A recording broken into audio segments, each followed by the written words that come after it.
Okay, so when we talk about the higher degree polynomials, guys, we're looking at degree greater than or equal to 3. These are the higher degree polynomials. So once you pass second degree, you're going into the higher degree polynomials, third degree, fourth degree, fifth degree.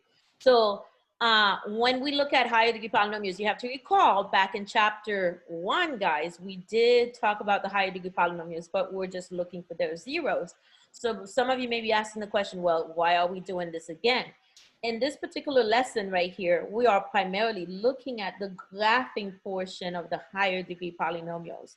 So since we're analyzing the graphs of these higher degree polynomials, the first thing we need to analyze is basically the end behavior, guys. End behavior is critical. It's important, guys. You will see some of these questions on the test. End behavior of these graphs.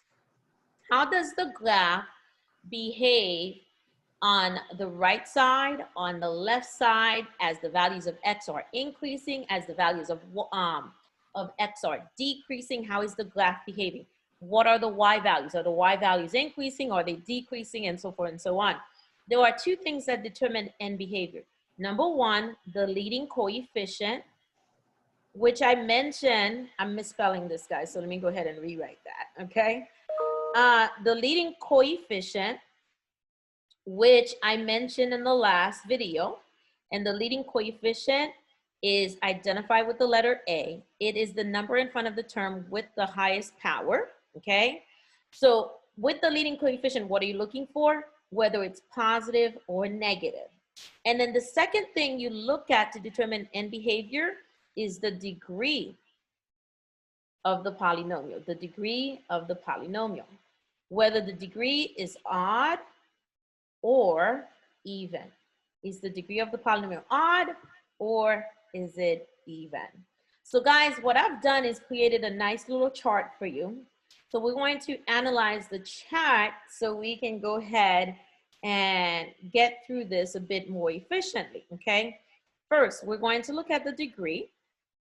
Next, we're going to look at if the leading coefficient is positive versus the leading coefficient being negative.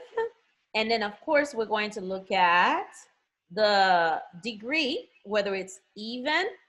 By the way, let me write leading coefficient up here. Lead coefficient up here, okay? And then, of course, with the degree, we're going to check and see if the degree is even or if it's odd. Now, when you're dealing with these functions, guys, if you've got an even degreed function, by the way, you can type these into your calculators, guys. Calculator, remember, you can type these into your calculator. What do? You go to y equal to, okay, and you type all of that into the calculator, okay? So guys, listen up. With the even degreed function, once you have an even degreed function, whether it's degree 2, degree 4, degree 6, it doesn't matter, okay? By the way, the degree typically refers to the highest power, but we are going to be looking at some examples so I can show you what I'm talking about, okay? Now, if the leading coefficient is positive, guys, when you graph an even degreed function with positive leading coefficient, both ends of the graph will rise up towards positive infinity. So the graph rises to the right and rises on the left. So if you wanted to give it a description, you could say the graph rises left and right. It rises left and right. So guys, when we talk about an even degreed function with a positive leading coefficient, you graph it, both ends of the graph on the left and on the right will rise up towards positive infinity. Now, on the other hand, if the leading coefficient is negative, and when we talk about that leading coefficient, we're looking at the y value primarily. If the leading coefficient is negative, when you graph your even degreed function, both ends of the graph will go down towards negative infinity. So if you wanted to give it a description, you would say the graph falls left and right. The graph falls to the left and it falls to the right. Normally when I do this test, I give 2 questions on end behavior, but again, it just depends because we're going to be doing a virtual test. Okay, guys, so here's a quick example of this. And I'm gonna go back to the quadratics because these are the easiest ones to remember. Okay, let's say you have f of x equals to negative 2x squared. You graph this, both ends of the graph will open down towards negative infinity. Why? Because of that negative leading coefficient. Remember when we talked about the transformation, a negative leading coefficient reflects the graph over the x-axis. So if we're talking about one with a positive leading coefficient, you might see something like this. F of x is equal to maybe positive x to the 4th. Okay, or you know what, let me put a positive x squared since you guys are very familiar with those. All right, so that's the even degreed function. Whether the leading coefficient is positive or negative, that determines which way the function will open, guys. Now, we're gonna move on to the odd degreed functions. For the odd degreed functions, guys, again, look at the leading coefficient. Now, if the leading coefficient is positive and the function is odd, think of this, guys, as positive slope. If you're looking at a graph with a positive slope, on the left side, it falls towards negative infinity, while on the right side, it rises towards positive infinity. So if you wanted to give it a description, you would say something like this. It falls left and rises right. So guys, an example of this might be f of x is equal to x to the 3rd plus 2. So if you graph this one, on the left side, the end of this graph will fall towards negative infinity, while on the right side, the graph is increasing towards positive infinity, okay? Now, last but not least, if you have an odd degreed function with a negative leading coefficient, again, think of this as negative slope. When you graph it, on the left side, the graph is going to rise up towards positive infinity, and on the right side, it will fall towards negative infinity. So if you were to give it a description, you would say the graph rises, okay, rises left and falls, it falls right. It rises left and falls to the right. So meaning the graph is increasing on the left, but decreasing on the right. Now, an example of this might be f of x is equal to negative x to the 3rd plus 2. Now, guys, this chart, hopefully it's not that confusing because I have a limited amount of space on this screen right here. That's why it seems very confusing. But if I were to do this on paper, it wouldn't look that confusing, okay? So hopefully you've gotten the gist of the information, but I am going to go ahead and look at a couple of examples with you guys, okay? Just some quick examples. So here's an example. Let's say I give you this problem right here. X to the 2nd plus x minus 3x to the 5th power. Now, I'm asking you for the end behavior of this graph, just the end behavior. First, you need to decide what is the degree of this polynomial. The degree, remember, is the highest power. How do you figure out the degree of this polynomial? You find the degree of each term and keep the highest one. For the first term, the degree is 2. That's the power on the variable. For the second term, the degree is 1. For the third term, the degree is 5. So the highest power in this case would be 5. Now, we're going to find the leading coefficient. The leading coefficient is the number in front of the term with the highest power. Well, actually, we're looking at the signs, not even the number. The number doesn't matter. It's the sign, guys. So the term with the highest power is right here. What is the sign in front of the term with the highest power? It's negative. So you have an odd function with a negative leading coefficient. So when you graph this, guys, your graph is going to rise on the left side towards positive infinity and then fall on the right side towards negative infinity. So for those of you with a graphing calculator, if you were to type this into a graphing calculator, the graph, guys, I'm serious, you look at the graph, it will rise on the left and fall on the right. Now, for those of you with a graphing calculator, if you want to practice, you hit your Y equal button and type the problem in exactly like you see it, and then you hit graph. Now, if you cannot look at the graph and determine the end behavior, then what you want to do is zoom, hit zoom, and then 0. And yes, you will see the entire graph, so you can't mistake it. So my point is this, guys, on the test, you can type these into your graphing calculator and your graphing calculator will tell you the end behavior. And guys, even if you think you have the correct answer, still type it into the graphic calculator, okay? Now, here comes a secondary example, guys. Now, this one is a little different, so pay attention. It's f of x is equal to x plus 2 squared times x plus 1 cube times x minus 2. All right, see, it's written a little differently, guys. So now we're going to figure out the degree. Because this one is written as a monomial, as in a one-term polynomial, this polynomial right here, you don't have the sum of 2 or more terms. So this one is considered to be a monomial. And when you're finding the degree of a monomial, guys, you simply add the powers on the variables. This one also has a power of 1 here. So the degree for this one is going to be 6. Now, for the leading coefficient, remember, we were looking at the sign in front of the term with the highest power. So it would happen like right there. So the sign is going to be positive. So you've got an even function with a positive A value, positive leading coefficient. So when you graph this, guys, both ends of the graph will rise up towards positive infinity. So if it's even, guys, the end will go in the same direction. Both ends will go in the same direction, whether it's even, whether it's odd, Shazam, I'm trying to say something. Whether A is positive or negative, both ends will either go up or negative. But if you've got an odd function, one end will go down, one end will go up. And when you're dealing with the odd functions, think about negative slope, positive slope, guys. Okay, so any questions? Because remember, you will see some of these questions on the test. So the question you should be asking yourself is, go ahead. The leading coefficient, how did you know that that one was positive? Because when you're looking at that function right there, the x plus 2 squared, there's no negative here, so it's going to be positive.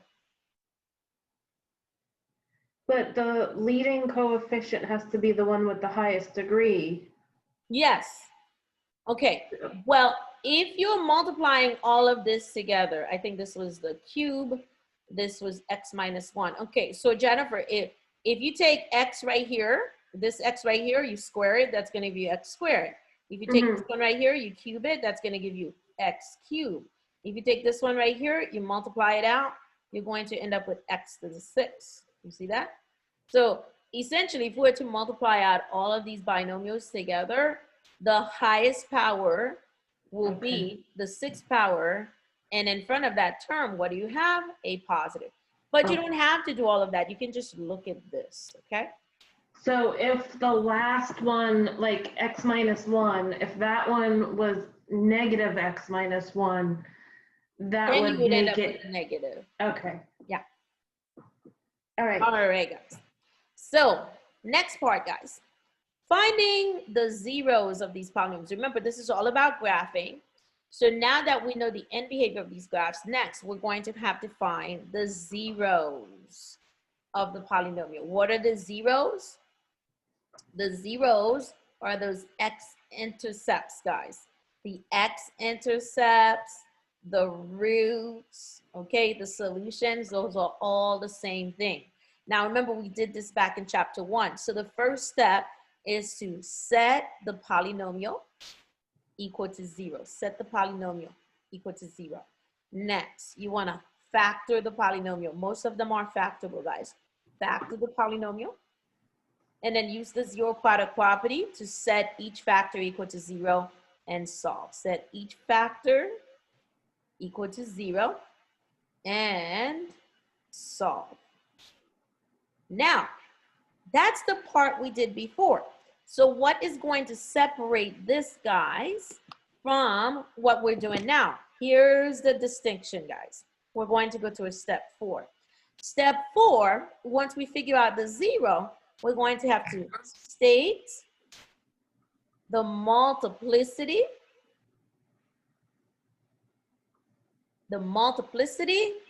of each 0. What in the world is a multiplicity? A multiplicity, guys, is the number of times a factor or which leads to the 0 repeats. How many times does the factor or the 0 repeats? So once you figure out the multiplicity, guys, that will determine how the graph will behave at that 0. So here's how you determine the behavior of the graph at each 0. So step 5, we're going to determine the behavior of the polynomial at each 0. Okay, guys, so here's how you do it. You look at the multiplicity, guys, okay? So what you're trying to do here is to determine if the graph is going to touch or cross at the 0. So you look at the multiplicity of that 0. So guys, here's the bottom. If you have an even multiplicity, the bottom line, okay, I said bottom. If you have an even multiplicity, the graph is going to touch at the 0. Touch at the 0. What does that mean? It means that the graph, guys, will get to the x-axis and bounce on the x-axis, touch the x-axis, and turn right back around. I'm going to show you guys what that means in a little bit.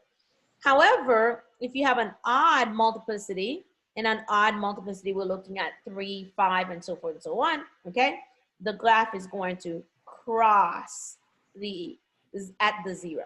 Cross at the 0. And what does this mean? It means that if the graph is coming from the positive side of the y-axis, it will cross the x-axis and end up on the negative side of the y-axis, guys. That's what that means, okay? So the multiplicity helps you to determine how graph is behaving at a 0 or at the x-intercept, guys. And this is really critical, okay? So additionally, guys, let me go ahead and throw some additional components of this, okay? First and foremost, guys, the number of zeros is at most, guys, the degree.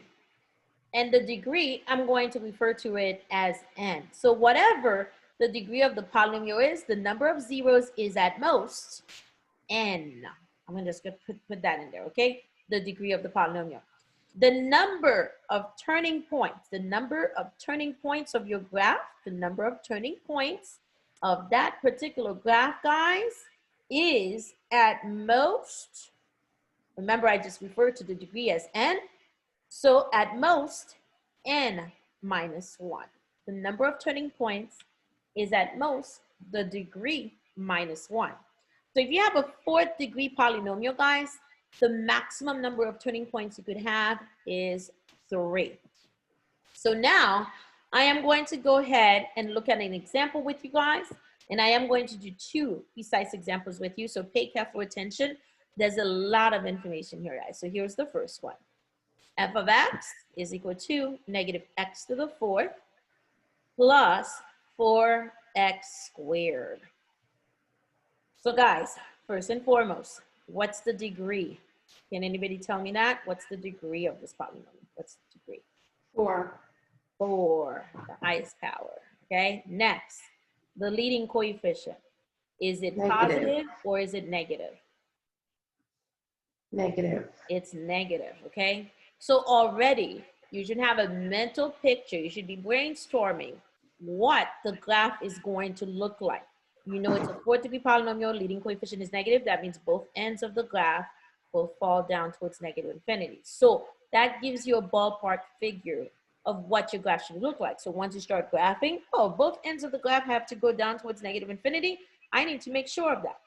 So next, guys, we're going to find the zeros of the polynomial. So we're going to take the polynomial, x to the 4th plus 4x squared. We're going to set it equal to 0. So we can find the zeros of the polynomial. Remember, the zeros are the same thing as the x-intercepts, the solutions, the roots, still the same thing. How do we solve this polynomial? We're going to factor. So we're going to factor out the negative x squared, leaving us with x squared minus 4. And then that x squared minus 4 can be factored into two binomials, x minus 2, x plus 2. So guys, we have three factors, and those three factors will lead to three zeros. So one of the zeros will be x equals to 0. The second one will be positive 2, and the third one will be negative 2. Any questions on that part, guys? All right, so now we're going to state the multiplicities. The multiplicity, remember, is the number of times a factor which leads to a 0 repeats. How many times does the factor which leads to the 0 repeats? In other words, what's the power on the factor that leads to the 0? So for example, x equals to 0 is one of the zeros of the polynomial, guys. What is the power on the factor that led to that? 2. Here, let me use a different color. 2, okay? So its multiplicity would be 2. Now, for x minus 2 that led to the x equal to 2, 0, what's the power on the factor that led to that? 1.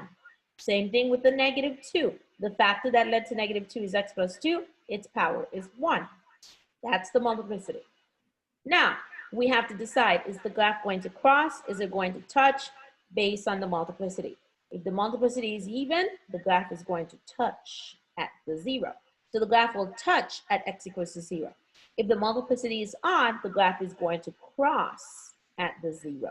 So the graph is going to cross at 2. It's also going to cross at negative 2, guys. So now that we have all this information, by the way, here's one other piece of information you can also find, guys, and that is the y-intercept. And by now, I hope everybody knows how to find the y-intercept. To find the y-intercept, you substitute 0 into the function and find the corresponding output. So this one has a y-intercept at 0, 0, which is the same thing as one of the intercepts, okay? So guys, we're gonna go ahead and do a rough sketch of this graph. And if you have a graphing calculator in front of you, you can go ahead and try it on your graphing calculator, guys. So here we go. On the XY plane, I am going to plot my zeros. My zeros are positive 2, negative 2, and 0. Now, listen, guys. I know the graph falls to the left, falls to the right as well, okay? And I know this graph is going to have at most how many turning points? 4 minus 1 turning points, okay? So this one is going to have 3 turning points, okay, at most. So guys, let's go ahead and rough sketch this. So here's the graph starting down here, and it's moving up. It crosses at x equals to 2, then it's gonna turn around and go to x equals to 0. Now, what is the graph doing at x is 0? It's touching at x is 0, meaning it's going to bounce at x equals to 0 and turn right back around. And then it's going to have to turn again to cross at x equals to 1. So guys, this is a rough sketch of what the graph looks like. What you guys have to realize is this. Before these fabulous graphing calculators, all of this used to be done by hands, guys, okay? Now, this is a rough sketch of what the graph looks like. You have your graphing calculators in your possession. All you have to do, guys, is go into the Y editing screen, hit Y equal, type this into the calculator, and look at the graph and see if it resembles the graph that's on the screen. Okay, I'm pausing just in case you have a question or two. Anybody? Ooh, I know, you're overwhelmed, right? Okay, guys, you will get used to it. So here are a few questions you can ask yourself. Can I find the zeros? That's number 1. Can I find the zeros of this polynomial? Yes. Here's another question you can ask yourself. Can I figure out the degree of the polynomial? Yes. Can I figure out whether the leading coefficient is positive or negative? Okay. Here's an additional question. Can I determine whether the graph is going to touch or cross at each one of the zeros? Can I find the multiplicities? If you can do all that, guys, you're good. Yes, you're good. Okay. So here's a second example, just to clear things up for you. and you can go ahead and work on it as I go along, guys, okay? So here's the second example. And for this second example right here, guys, we've got f of x is equal to a negative x to the fifth power plus 6x to the fourth, and then minus 9x cubed. Okay, first question. What is the degree of the polynomial? 5. It's 5. Okay, next, what is the leading coefficient? Is it negative or is it positive? Negative. This one is negative. Okay, so guys, just knowing that basic fact will help you on a multiple choice test to eliminate some of the answer choices, okay? Next, we're going to find the zeros. Let's find the zeros of the polynomial. So we're going to take the polynomial, set it equal to 0, and solve it by factoring, because it is factorable. We factor out the common factor of negative x to the third. So that leaves you with x squared minus 6x plus 9. Now, what's left inside the parentheses can be factored further into x minus 3 times x minus 3. By the way, that's a repeated factor, guys. Did you see that? So really, you have negative x to the third times x minus 3 squared. And so the zeros will be x equals to 0, x equals to 3. All right, any questions about this part? No? Nothing? All right, guys. I know it's a lot. Don't erase. Go ahead. But just don't erase yet. No, I'm not erasing yet. I'm going to leave it on the screen. Okay? The multiplicity, guys, multiplicity of each zero. What is the degree on the power that leads to 0? So for this one, it's 3. For this one right here, it's 2. So now you have to decide, is the graph going to cross or touch at each one of the zeros? At x equals to 0, since the multiplicity is odd, the graph is going to cross. And at x equals to 3, since the power is even, it's going to touch.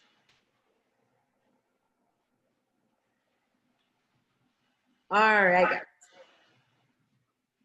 So here comes the next part. We're going to sketch the graph, do a rough sketch of the graph. Now, remember, this is a rough sketch. You guys have your graphing calculators. Make sure you put this into the graphing calculator just to check. So guys, here we go. I am going to go to the XY plane and I'm going to plot the zeros first. Let me use a different color. You got one at 0 and then the other one at positive 3. Remember on the, oh, I forgot to draw the end behavior, guys. Since it's a negative leading coefficient and it's an odd degree function, on the left side, the graph is going to rise up towards positive infinity. And on the right side, it's going to fall towards negative infinity. Okay, guys. So here's how the graph is going to look. So you got this graph. By the way, the number of the turning points on this graph is at most 5 minus 1. 5 minus 1 is 4. At most 4 turning points. It doesn't necessarily mean that it's going to have exactly 4 turning points. It has at most 4 turning points, guys. So this is a rough sketch of what this graph is going to look like. Okay, so the graph is starting over here. And then it's going to have to intersect at x equals to 0. Now at x equals to 0, the graph is crossing, guys. It's crossing at x equals to 0. What the heck? Okay. Is that a highlighter? Okay, how did my pen turn into a highlighter? I don't know. Okay. So guys, it crosses over here. Now I am going to go ahead and cross over here. Okay. And then at some point, I'm going to have to turn to go and intersect at x equals to 3. What is it doing at x equals to 3? It's touching. So it's going to touch at x equals to 3 and turn right back around, guys. So this is a rough sketch of this particular graph. Questions? Anything? I know, it's a lot, guys.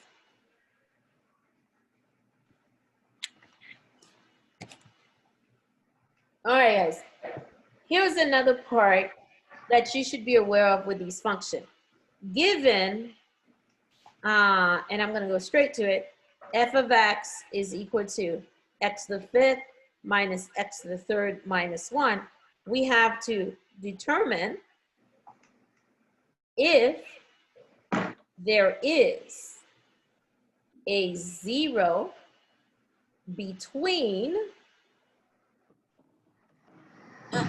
1 and 2.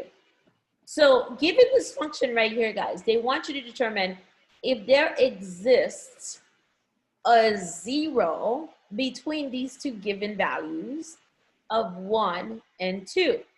In order for there to be, okay, 0 in between, oh, I forgot my n here, I just realized that. In order to have a 0 between 1 and 2, guys, either the graph is going to touch between 1 and 2, or it's going to cross between 1 and 2. So guys, here's the bottom line. In order for this function to have a 0 between 1 and 2, there must, whoops, hold on a second. There must be a sign change between f of 1 and f of 2. By the way, normally I go in a little bit longer with this if I was in the classroom with you, but I'm giving you a synopsis of this, okay, guys? So what in the world am I talking about? So here's what you do with this one, guys. You want to calculate the value of f of 1. In other words, take 1, plug it into the function, and see what the corresponding value is. And then do the same thing with f of 2, plug it into the function, substitute that into the function. What is the corresponding value? If there is a sign change, okay, a sign change between the two values, then yes, there is a 0. And I'll explain that to you a little bit furthermore, okay? So if we take 1, we go into this function, guys, we plug it in for every single x, okay? Look at what ends up happening. We get 1 minus 1 minus 1, which leaves you with a negative 1. Now, if we plug in the 2, we get 2 to the 5th minus 2 to the 3rd minus 1, which gives you 32 minus 8 minus 1. 32 minus 8 is 24. 24 minus 1 gives you 23. So now, guys, I want you to analyze this. So the value of f of 1 is a negative 1. The value of f of 2 is a positive 23. Is there a sign change, as in positive, negative, between negative 1 and 23? Yes. So then, yes, there is a 0 between 1 and 2. I know some of you are not getting it right now, so let me go ahead and elaborate just a little bit so you guys can understand where I'm coming from with the problem. So guys, let's imagine this, okay? We're in the XY plane with this function, the graph of this function. We're in the XY plane, all right? We got positive 1 over here, positive 2 over here. Now, this is an odd function, guys, an odd function, so it's rising to the right. So guys, if I do f of 1 is going to give me a negative value. So let's say my negative value is over here, okay? My negative 1 value is right there. And then when I do f of 2 is way up here at 23. Now, how in the world is this graph going to travel from negative 1, which is over here, up to positive 23? Guess what the graph has to do? The graph has to cross the x-axis right there. That's what this question was about, guys. Is the graph going to cross the x-axis between positive 1 and positive 2? How do you figure it out? You substitute those values in, and if you end up with 1 positive value, 1 negative value, then yes, the graph is going to cross the x-axis between those two values. And that's it. And by the way, guys, all of this is helping you to be more precise about the graphing. So questions like this, you will see it on the assignment. I'm not sure if it's going to be on the test because this one is super easy, guys. Yeah, okay. So I'm going to do one more thing with you. And then I am going to stop the recording. This one, it should be straightforward because most of you have done this before, and that is synthetic division. This one pertains to lesson 3.3, guys. We're talking about the division algorithm, and primarily we're focusing on synthetic division, okay? But in order for us to really appreciate synthetic division, I think I want to do a long division problem with you guys first before I go into synthetic division, okay? Now, if you recall back in grade school, guys, when you were doing long division, you did something like this. Let's say they gave you 9 divided into 5, 4, 3, 2, 1. Okay, what? You guys don't want me to do the long division? You just want me to go through synthetic? Raise your hand if you just want me to go through the synthetic so I can get it over with. Because you guys don't sound like you want to do long division. Because long division is just like what it sounds, guys. It's long, okay? Okay, so let me tell you this. Those of you moving to the higher level math courses like pre-calculus, calculus, you need to know long division. But if you're not moving on to the higher level math courses, you don't need to do long division. What I'm gonna do, guys, is this, okay? I'm just gonna do one long division problem with you, and then I'm just gonna go ahead and leave it alone. Now, I need to do this part right here because I need to recap some of this information with you so you can recall how you do long division. So guys, quickly, I'll make it quick, okay? Let's see you dividing 9 into 5, 4, 3, 2, 1, okay? I'm not gonna do the entire thing. I just want you to see what's happening, okay? So here's the process for long division. 9 goes into 54. How many times? Ooh, that's a terrible problem. 6 times, okay? So that was the division part, guys. Next, what would you do? Multiply 6 times 9. So 6 times 9 gives you what? 54. That was a terrible example. All right. Now, what do you do after the multiplication? Subtract. So we're going to subtract. So that leaves us with 0. What do you do after that? Bring down the next number. Bring down the next number. Now, we're bringing on a 3. That's not working. So I'm going to have to put up a 0 and bring down the next one. And what do you do after that, guys? You repeat the process all over again. That's long division. That's how we do long division. So long division is basically an algorithm where it requires you to divide, multiply, subtract, bring the term down, and then repeat the process. It's the same thing with long division when it comes to algebra, okay?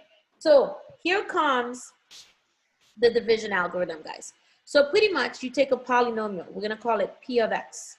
We divide it by a divisor called D of X, divisor, okay?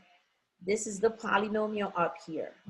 And so guys, when you take that polynomial, you divide it by the divisor, the answer you end up with is called the quotient. I'm gonna refer to it as Q of X, the quotient. Here, let me write this down for you guys. And every once in a while, you end up with a remainder. If you end up with a remainder, guys, R of X, you need to put that over the divisor. Once again, for the division algorithm, guys, you take a polynomial, you divide it by a divisor. The answer you find is called the quotient. And every once in a while, you will get a remainder, and that remainder must go over the divisor. That's your divisor right there, all right? So I'm gonna do a quick one with you. It's not long at all. It may seem long if you don't get it. It's okay, guys, because this is not the main focus of this lesson, okay, guys? So let me go ahead and show you a quick one. It's x to the third minus 4x squared plus 5x plus 3 divided by x minus 2, okay? So I'm gonna do my setup. X minus 2 is my divisor. Now, the polynomial is x cubed minus 4x squared plus 5x plus 3. Now, I've got my setup. I'm ready to go through the process. Remember, the process is divide, multiply, okay, subtract, bring it down, and repeat. So guys, here we go. So I'm going to take x cubed from the polynomial divided by x from the divisor and simplify this. X cubed divided by x leaves me with x squared. Guys, once again, the emphasis for this lesson is on synthetic division. If you don't get the long division, it's okay. I am going to do it again using synthetic division. The only reason why I'm doing this is because, number one, I have to expose you to it, and number two, this will help you to appreciate synthetic division, okay? So guys, now that was division. Now we're gonna multiply x squared, and we're going to multiply it by x, and we're going to multiply it by 2, okay? So let's go ahead and do the multiplication. So when you multiply x squared times x, you get x cubed. X squared times -2 gives you a -2x squared. The next step is to go ahead and subtract. Now, x cubed takes away x cubed, so that's gone. -4x squared take away -2x squared leaves you with -2x squared. So now, guys, you're going to bring down the next term, 5x, and then repeat the process all over again. Is it -2 or is it -6 since it was -2x squared, because you're doing this, -4x squared minus -2x squared. Oh, okay, you're right. Okay. Mm-hmm. All right, guys, so let's repeat the process. So if you're doing 4. Mm-hmm. I'm listening. Oh, no, I answered my own question. All right, I got it. I was thinking 4 minus 2 is 2, but it's -4 minus 2. Mm-hmm. Yeah. Okay. All right, guys, so I'm going to repeat the process again. This time, I'm going to start with the -2x squared, and I'm going to divide it by x. When I simplify this, I get -2x. That -2x goes in the quotient area. And remember, I'm just repeating the process all over again, guys. I'm just repeating the process. So now, I am going to take the -2x, multiply it by -2, multiply it by x. So guys, here comes the multiplication. So for the multiplication, -2x times x is -2x squared. Do you notice how the first terms, they're always the exact same thing, so they could cancel out. -2x times -2 gives me +4x. And so now I'm going to subtract. Obviously, these two cancel out. 5x take away 4x leaves me with -x. And the last step is to bring down the 3. And guys, repeat the process one more time. Okay, so how did you get -x? Wouldn't it be +x? Remember, you're subtracting 5x, take away 4x. Oh, yeah, 5 minus 4 is 1. Right. You're absolutely right. Good looking out, Jennifer. That's absolutely right. Okay, there we go. All right, guys. So now here's the last part of the problem, guys. So we're going to go ahead and take the x from here, okay? And we're going to divide it by the x in the divisor. So that's going to give us 1. So we drop the 1 in the quotient area. So let's multiply. We're going to multiply 1 times -2, 1 times x. So what do we end up with? We end up with x minus 2. And then we're going to subtract. So this cancels out. 3 take away -2 is 5. So that means we have a remainder. What do we do with the remainder? We take the remainder, which is 5, and we put it over the divisor, which is x minus 2. And that's long division, guys. As you can tell, it's long. So now let's talk about synthetic division. I'm going to do a couple of examples, and then we'll be done with this, guys. You'll enjoy synthetic division. And I will do the same problem again using synthetic division so you can compare. All right, so guys, here's synthetic division. And synthetic division doesn't work well for all division problems, guys, okay? It works best for some of them. It works best if the divisor, you look at your divisor, is in the form of either x minus a, okay, this is not writing well, hold on a second, x minus a, there's a minus in here somewhere, or x plus a.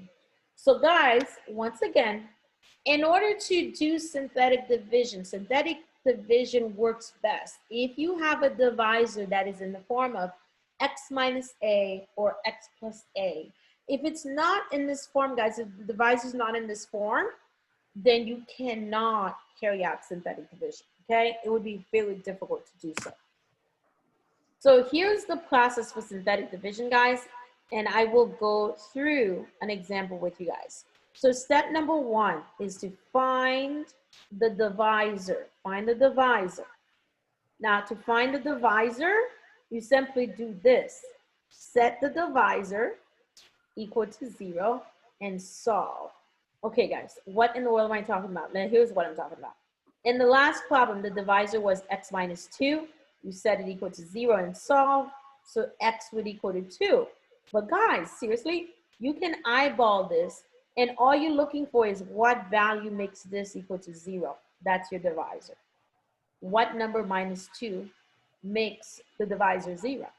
Yeah, that's it, 2, okay? So that's step number 1. Now, step number 2, okay? We are now going to list or write down, list the coefficients of each term of the polynomial. Now, be careful with this one, guys. If you're missing a term, you got to fill in 0 for any missing term or power. For any missing term or power, go ahead and fill in a 0 because you need to hold that place. Now, number 3, okay, I am going to do the example with you guys in a minute, so just hang on, guys, okay? Carry out the process. And I love synthetic division. This is another reason why I love synthetic division, guys, because the process makes sense. It's easier to deal with this. Bring down the first term, multiply, add, and then repeat. So people prefer to multiply and add rather than divide and subtract. It's easier to multiply and add rather than divide and subtract. That's why synthetic division is so easy, guys, okay? And then the last step, guys, is to go ahead and fill in the missing variables. Because you do this without all the variables. By the way, the reason we call it synthetic division, guys, synthetic meaning fake, we are doing fake division. So we're dividing without all the variables in there. So you have to go back and fill in the missing variables, starting with a degree or a power less than the polynomial, the original polynomial. Okay, I know it's a lot of information I've written down, but I am going to explain it to you. And once I explain it to you, you should be able to get it.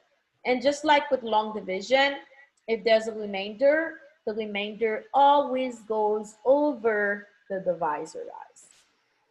All righty. So are you guys good? I'm going to erase this so I can go to the example.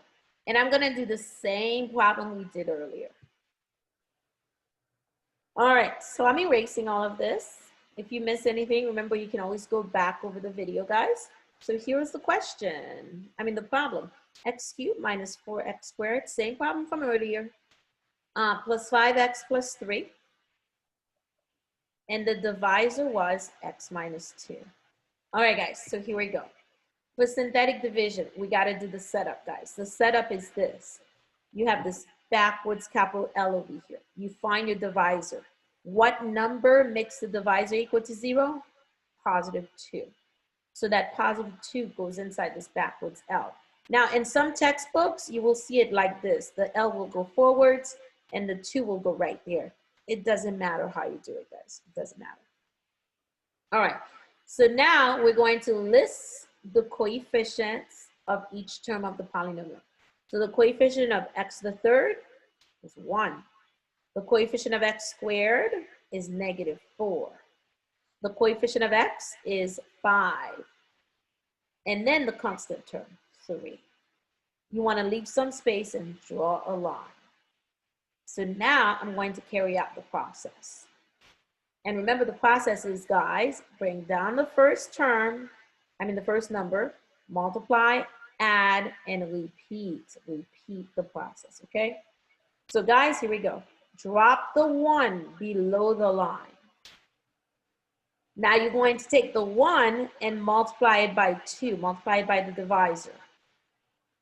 So we multiply 1 times 2, that gives us 2, that goes above the line. That's the multiplication.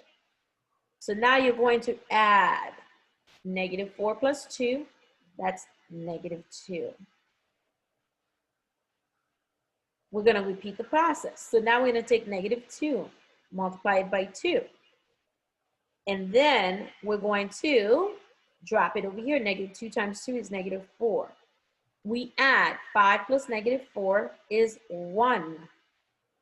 We'll repeat the process again, guys. So we're going to take the 1, multiply it by 2. Okay, so we're going to multiply 1 times 2, and that gives us 2. That goes above the line. We add, we get 5. This last value right here is indicating a remainder. That's your remainder. Now, guys, it's time to go ahead and plug in, fill in the variables.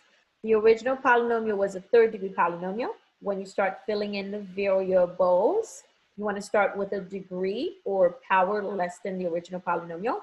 Since it was 3rd degree, you're going to start off with the 2nd degree, 2nd power, and then go forwards in descending order of power. So the next one would be x. So now, guys, we've run out of x's, so we stop writing x's. Plain and simple as that. So now we're going to clean this up and write our quotient. So the quotient for this one, guys, is going to be the x squared minus 2x plus 1. And of course, that remainder of 5, which goes over the divisor of x minus 2. And there you are. That's synthetic division. Very straightforward, guys. Any questions? I know. Do another example. Okay, I'm gonna do another example, guys. I'm gonna do a second example, and then I will stop there unless you want me to do another one, okay? Can I ask a question? Sure, man. How do you get the exponents to go from like, from like x cubed to x squared? Like Okay. when you're... Remember, when you divide, division simplifies things, okay? So if you're taking an x cube and you're dividing by this x in the denominator, when you simplify this, what does it simplify to? X squared. It's rule number 4. Huh? It was rule Okay, number 4 in your steps. Yes, it was step number 4, absolutely. Does that Okay.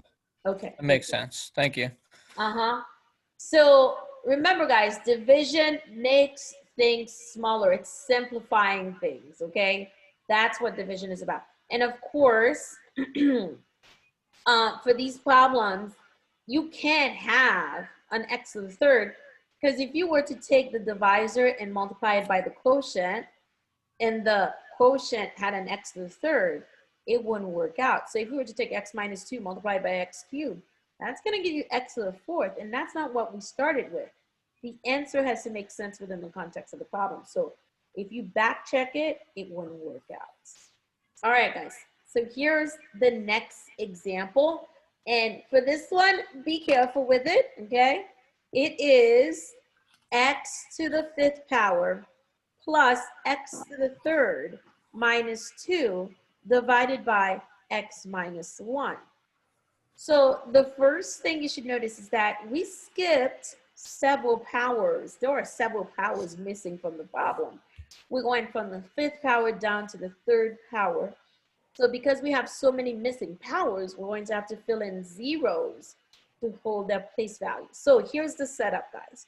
First, we want the divisor. What number would make the divisor equal to 0? What number minus 1 makes this equal out to 0? What 1. number minus 1 makes this equal to 0? 1. Yep. That's your divisor. Now, the coefficient of x to the fifth, guys, is 1. The next term down, hold on a second, let me erase some of this first. Okay, so the next term down should be x to the fourth. It's missing, so you fill in a 0 for x to the fourth. Now, the next term down is x cubed. It's there, so we fill in its coefficient. The next term after x cubed should be x squared, but it's missing, so you fill in a 0 to hold its place value. Next one down should be x to the first power. It's also missing, so you fill in 0 to hold its place value. And finally, you have your -2. So guys, this is the setup for this problem. So now you're ready to carry out the process. Bring down the 1 below the line, and then start multiplying. 1 times 1, that's 1. Now you add. I like putting the addition symbol here so I can remember to add. Okay, so on this one right here, guys, I'm gonna add 0 plus 1, that's 1. 1 times 1, again, I'm repeating, is 1. I add, I get 2. Repeat the process. 2 times 1, 2 times the divisor, that's 2. I add, I get 2. Again, guys, 2 times the divisor of 1, I get 2. I add, I get 2. And then one last time, 2 times the divisor is 2. I add, I get 0. By the way, guys, this 0 is saying there is no remainder. No, I can't write remainder over here, but you guys know what I mean. No remainder. So now it's time to go ahead and fill in the variables, okay? So this was a 5th degree polynomial. So when you start filling in your variables, you start with a degree less than the original polynomial, a degree less than, a power less than the original polynomial. So we're gonna plug in the variables, starting with x to the fourth, move forward in descending order of powers until you've run out of powers of x, and then write your quotient. So the quotient for this one is gonna be x to the fourth plus x cubed plus 2x squared plus 2x plus 2. And just like that, guys, we are done. There's the quotient. Where did you get the +2? Okay, that's this one right there. Oh, I see what I did wrong. I missed a 1. Oops.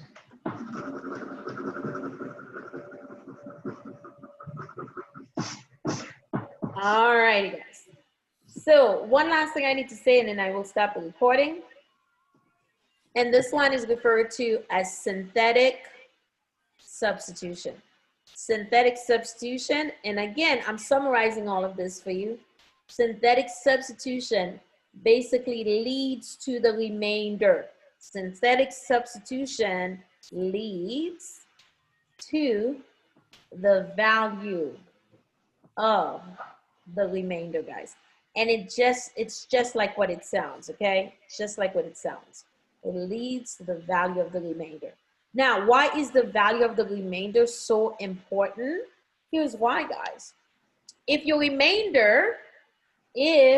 remainder is 0, that means that that factor which led to that divisor is a factor of the polynomial. That's why this is critical, guys, okay? So what in the world am I talking about? Let's say, for example, I give you this polynomial right here, and I ask you, is x minus, you know what, let me see here. Okay, let's do this. Is x minus 1 a factor of this polynomial? A factor of f of x? Is it a factor of f of x or p of x, the polynomial? So guys, listen, here's what we're going to do to determine if it is a factor of the polynomial. So what we do is we find the value of the divisor. If we're going to do synthetic division, what would be the value of the divisor? 1.